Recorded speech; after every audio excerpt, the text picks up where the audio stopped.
સુરતના ઉધના વિસ્તારમાં નવજાત ભ્રૂણને સળગાવી ફેંકી દેવાના કેસમાં પોલીસને મોટી સફળતા મળી છે। ગણતરીના કલાકોમાં પોલીસે મહારાષ્ટ્રના સાદાની 19 વર્ષીય યુવતીની ધરપકડ કરી છે। પ્રાથમિક તપાસમાં પ્રેમ સંબંધ, ગર્ભપાત અને પુરાવા નષ્ટ કરવાની ચોંકાવનારી વિગતો સામે આવી છે।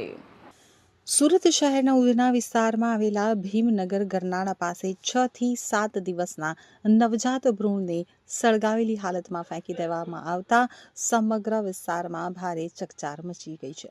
ઘટનાની જાણ થતાં જ ઉધના પોલીસ તાત્કાલિક સ્થળ ઉપર પહોંચી તપાસ શરૂ કરી હતી। પોલીસે આસપાસના સીસીટીવી ફૂટેજના આધારે તપાસ આગળ વધારી હતી। ગણતરીના કલાકોમાં જ મહારાષ્ટ્રના નંદુરબાર જિલ્લાના શાહદાની 19 વર્ષીય યુવતી સુધી પહોંચી ગઈ હતી। પ્રાથમિક પૂછપરછ દરમિયાન યુવતીએ ભ્રૂણ પોતાનું હોવાનું કબૂલાત કરી હતી। તપાસ દરમિયાન સામે આવ્યું કે યુવતીનો ઈશ્વર નામના યુવક સાથે પ્રેમ સંબંધ હતો। પ્રેમીએ ગર્ભપાત માટે દવા આપ્યાનો પણ યુવતીએ ખુલાસો કર્યો હતો। ગર્ભપાત કરાવવા માટે યુવતી મહારાષ્ટ્રથી સુરત પોતાના સંબંધીના ઘરે આવી હતી, જ્યાં ગેરકાયદેસર રીતે દવાના આધારે ગર્ભપાત કરાવવામાં આવ્યો હતો। પોલીસે શંકા છે કે ભ્રૂણને સળગાવી અને પુરાવાનો નાશ કરવાનો પ્રયાસ કરવામાં આવ્યો હતો।